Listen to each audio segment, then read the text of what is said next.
வணக்கம் நேயர்களே. ஐரோப்பிய செய்திகளின் இரவு நேர செய்திகள். முதலில் தலைப்புச் செய்திகள். இந்திய அழகு சாதன பொருட்களுக்கு பிரான்சில் தடை. மருந்துகளுக்கு கட்டுப்படாத சூப்பர் பூஞ்சை பரவல். உலக நாடுகளுக்கு மருத்துவ எச்சரிக்கை. உக்ரைன் மீது ரஷ்யா மீண்டும் தாக்குதல். கீவ் பகுதியில் 2 பலி. ட்ரோன்கள் வீழ்ச்சி.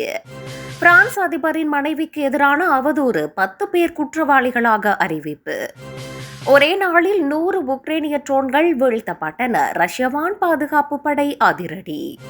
ரஷ்ய ராணுவத்தில் கழகம். போர்க்களத்தை விட்டு வெளியேற துடிக்கும் தளபதிகள். புட்டினுக்கு புதிய நெருக்கடி.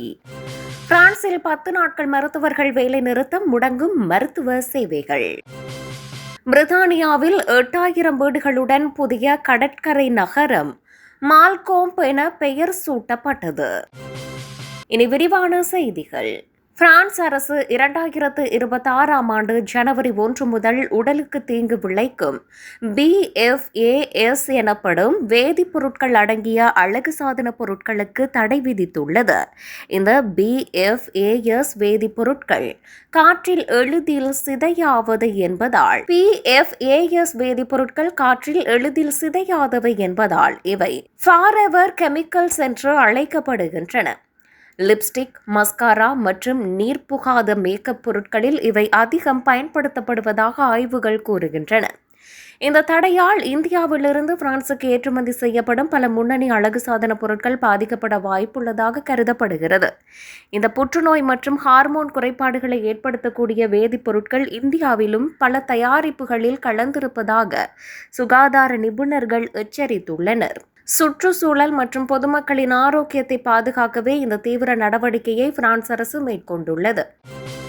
மருந்துகளுக்கு கட்டுப்படாத சூப்பர் பூஞ்சை பரவல். உலக நாடுகளுக்கு மருத்துவ எச்சரிக்கை. கேண்டிடா ஆரிஸ் எனப்படும் ஒரு வகை அபாயகரமான பூஞ்சை தொற்று உலகளவில் வேகமாக பரவி வருவதாக ஆராய்ச்சியாளர்கள் எச்சரித்துள்ளனர். வழக்கமான பூஞ்சை எதிர்ப்பு மருந்துகளுக்கு இது கட்டுப்படாததால் இதனை சூப்பர் பூஞ்சை என மருத்துவ உலகம் வகைப்படுத்தியுள்ளது. அமெரிக்காவில் மட்டும் சுமார் 7000 பேருக்கு இந்த தொற்று கண்டறியப்பட்டுள்ளதுடன் 60க்கும் மேற்பட்ட நாடுகளுக்கு பரவியுள்ளது. நோய் எதிர்ப்பு சக்தி குறைவாக உள்ளவர்கள் மற்றும் தீவிர சிகிச்சை பிரிவில் இருப்பவர்களுக்கு இது உயிரிழப்பு வரை கொண்டு செல்லக்கூடியது. காய்ச்சல், குளிர் மற்றும் உடல்வலி போன்ற அறிகுறிகள் ஏற்படுவதால் இதனை சாதாரண தொற்று என தவறாக கருத வாய்ப்புள்ளதாக கூறப்படுகிறது. இதற்கான புதிய தடுப்பூசிகள் மற்றும் மருந்துகளை உருவாக்குவது அவசியம் என நிபுணர்கள் வலியுறுத்துகின்றனர். உக்ரைன் மீது ரஷ்யா மீண்டும் தாக்குதல். கீவ் பகுதியில் 2 பலி. ட்ரோன்கள் வீழ்ச்சி. உக்ரைன் தலைநகர் கியூ மற்றும் அதனை சுற்றியுள்ள பகுதிகளில் ரஷ்யா நடத்திய ட்ரோன் தாக்குதலில் 2 பேர் உயிரிழந்துள்ளனர். தலைநகர் கீவை இலக்கு வைத்து வீசப்பட்ட ட்ரோன்கள் மற்றும் ஏவுகணைகளை உக்ரைன் வான் பாதுகாப்பு படை முறியடித்தது. இந்த தாக்குதலில் குடியிருப்பு கட்டிடங்கள் மற்றும் மின் கட்டமைப்புகள் சேதமடைந்துள்ளதால் பல இடங்களில் மின்சாரம் துண்டிக்கப்பட்டுள்ளது. ரஷ்யாவின் தொடர்ச்சியான தாக்குதலால் பொதுமக்கள் பாதுகாப்பான இடங்களுக்கு செல்லுமாறு அதிகாரிகள் அறிவுறுத்தியுள்ளனர். போர்க்களத்தில் ரஷ்யாவின் முன்னேற்றத்தை தடுக்க மேற்கத்திய நாடுகள் கூடுதல் ஆயுதங்களை வழங்க வேண்டும் என உக்ரைன் கோரிக்கை விடுத்துள்ளது. அமைதி பேச்சுவார்த்தைக்கான முயற்சிகள் ஒருபுறம் நடந்தாலும் ரஷ்யாவின் வான்வழி தாக்குதல்கள் உக்ரைனில் பதற்றத்தை அதிகரித்துள்ளன. பிரான்ஸ் அதிபரின் மனைவிக்கு எதிரான அவதூறு. 10 பேர் குற்றவாளிகளாக அறிவிப்பு. பிரான்ஸ் அதிபர் இமானுவேல் மக்ரோனின் மனைவி பிரிஜிட் மக்ரோனுக்கு எதிராக இணையதளத்தில் அவதூறு பரப்பிய 10 பேரை அந்நாட்டு நீதிமன்றம் குற்றவாளிகளாக அறிவித்துள்ளது. பிரிஜிட் மக்ரோன் ஒரு திருநங்கை என்ற தவறான தகவல்களை இவர்கள் சமூக வலைதளங்களில் திட்டமிட்டு பரப்பியதாக குற்றம் சாட்டப்பட்டது. இந்த அவதூறு பிரசாரம் அவரது தனிப்பட்ட வாழ்க்கை மற்றும் கௌரவத்தை சிதைக்கும் நோக்கில் செய்யப்பட்டதாக நீதிமன்றம் சுட்டிக்காட்டியது. குற்றவாளிகளாக அறிவிக்கப்பட்டவர்களுக்கு அபராதம் மற்றும் சிலருக்கு இடைநீக்கம் செய்யப்பட்ட சிறை தண்டனை வழங்கப்பட்டுள்ளது. இணையவழி துன்புறுத்தல் மற்றும் போலி செய்திகளுக்கு எதிரான சட்டத்தின் கீழ் இந்த தீர்ப்பு வழங்கப்பட்டுள்ளது. பல ஆண்டுகளாக தொடர்ந்த இந்த அவதூறு வழக்கில் தற்போது கிடைத்துள்ள நீதி அந்நாட்டு மக்களிடையே பெரும் வரவேற்பை பெற்றுள்ளது. ஒரே நாளில் 100 உக்ரைனிய ட்ரோன்கள் வீழ்த்தப்பட்டன. ரஷ்ய வான் பாதுகாப்பு படை அதிரடி. ரஷ்ய எல்லைக்குள் அத்துமீறி நுழைந்த உக்ரைனின் சுமார் 100 ஆளில்லா ட்ரோன்களை ரஷ்ய வான் பாதுகாப்பு படையினர் சுட்டு வீழ்த்தியுள்ளனர். திங்கட்கிழமை இரவு 8 மணி முதல் 11 மணி வரை மட்டும் 55 ட்ரோன்கள் இடைமறித்து அளிக்கப்பட்டதாக ரஷ்ய பாதுகாப்பு அமைச்சகம் தெரிவித்துள்ளது. இதில் அதிகபட்சமாக பிரையான்ஸ் பகுதியில் 31 ட்ரோன்களும் தலைநகர் மாஸ்கோவை நோக்கி வந்த ஒரு ட்ரோனும் வீழ்த்தப்பட்டுள்ளன. சமீப காலத்தில் ரஷ்யா எதிர்கொண்ட மிகப்பெரிய உக்ரைனிய ட்ரோன் தாக்குதல்களில் இதுவும் ஒன்று என அதிகாரிகள் குறிப்பிட்டுள்ளனர். ஒருபுறம் அமைதி பேச்சுவார்த்தைகள் குறித்த செய்திகள் வந்தாலும் மறுபுறம் இரு நாடுகளும் மாறி மாறி தாக்குதலை தீவிரப்படுத்தி வருகின்றன. இந்த ட்ரோன் தாக்குதலால் ஏற்பட்ட உயிரிழப்புகள் அல்லது சொத்து சேதங்கள் குறித்த முழுமையான விவரங்கள் இதுவரை வெளியிடப்படவில்லை. ரஷ்ய ராணுவத்தில் கழகம், போர்க்களத்தை விட்டு வெளியேற துடிக்கும் தளபதிகள், புட்டினுக்கு புதிய நெருக்கடி. உக்ரைன் போரின் முன்வரிசையில் உள்ள ரஷ்ய ராணுவ அதிகாரிகள் அங்கிருந்து தங்களை இடமாற்றம் செய்ய கோரி மேலிடத்திற்கு புகார் அளித்து வருகின்றனர். குறிப்பாக போக்ரோஸ்க் போன்ற அபாயகரமான பகுதிகளில் பணியாற்றும் அதிகாரிகள் உயிருக்கு அஞ்சி பாதுகாப்பான இடங்களுக்கு திரும்ப துடிக்கின்றனர். சில படைப்பிரிவுகளில் தளபதிகள் மது அறிந்துவிட்டு போதையில் கட்டளைகளை பிறப்பிப்பதாகவும் இதனால் அதிக உயிரிழப்புகள் ஏற்படுவதாகவும் தகவல்கள் வெளியாகி உள்ளன.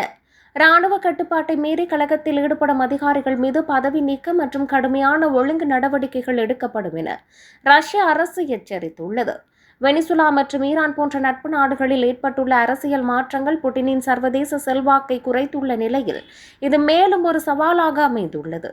உக்ரைனின் ஆளில்லா ட்ரோன் தாக்குதல்கள் ரஷ்யாவின் முக்கிய எண்ணெய் நிறுவனங்கள் மற்றும் ராணுவ ஆலைகளை தாக்கி வருவதால் வீரர்களிடையே பீதி அதிகரித்துள்ளது. பிரான்சில் 10 நாட்கள் மருத்துவர்கள் வேலை நிறுத்தம், முடங்கும் மருத்துவ சேவைகள். பிரான்சில் அரசு கொண்டு வந்துள்ள புதிய சமூக பாதுகாப்பு பட்ஜெட்டுக்கு எதிர்ப்பு தெரிவித்து மருத்துவர்கள் ஜனவரி 5 முதல் 10 நாட்கள் வேலை நிறுத்தத்தை தொடங்கியுள்ளனர். இந்த வேலை நிறுத்தத்தால் நாடு முழுவதும் உள்ள பொது மருத்துவர்களின் ஆலோசனைகள் மற்றும் வழக்கமான சிகிச்சைகள் கடுமையாக பாதிக்கப்பட்டுள்ளன. சுமார் 85% தனியார் மற்றும் சுதந்திரமாக பணியாற்றும் மருத்துவர்கள் இந்த போராட்டத்தில் பங்கேற்க வாய்ப்புள்ளதாக மருத்துவ சங்கங்கள் தெரிவித்துள்ளன. பாரிஸ் மற்றும் அதனை சுற்றியுள்ள பகுதிகளில் மட்டும் 15,000க்கும் மேற்பட்ட மருத்துவர்கள் பணி பகிஷ்கரிப்பில் ஈடுபட்டுள்ளனர். அவசர சிகிச்சைகளை தவிர்த்து அறுவை சிகிச்சைகள் மற்றும் மகப்பேறு கால ஆலோசனைகள் பல இடங்களில் தற்காலிகமாக நிறுத்தி வைக்கப்பட்டுள்ளன.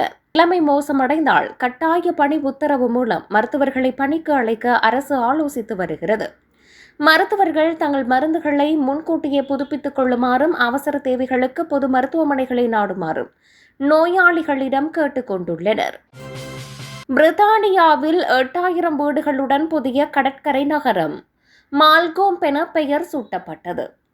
பிரித்தானியாவின் கிழக்கு டெவோன் பகுதியில் 8000 புதிய வீடுகளுடன் மால்கோம் என்ற புதிய நகரம் உருவாக்கப்பட உள்ளது. பொதுமக்களிடையே நடத்தப்பட்ட வாக்கெடுப்பின் மூலம் இந்த வரலாற்று சிறப்புமிக்க பெயர் தேர்ந்தெடுக்கப்பட்டுள்ளது. இந்த நகரத்தில் கட்டப்படும் வீடுகளில் 40% மலிவு விலை வீடுகளாக இருக்கும் என தெரிவிக்கப்பட்டுள்ளது. எக்ஸிடர் விமான நிலையத்திற்கு அருகிலுள்ள ஒரு அழகான கடற்கரை பகுதியில் இந்த நகரம் அமைய உள்ளது. இங்கு பள்ளிகள், மருத்துவமனைகள், பூங்காக்கள் மற்றும் விளையாட்டு வசதிகள் உள்ளிட்ட அனைத்து உள்கட்டமைப்புகளும் ஒரே நேரத்தில் கட்டி முடிக்கப்படும்.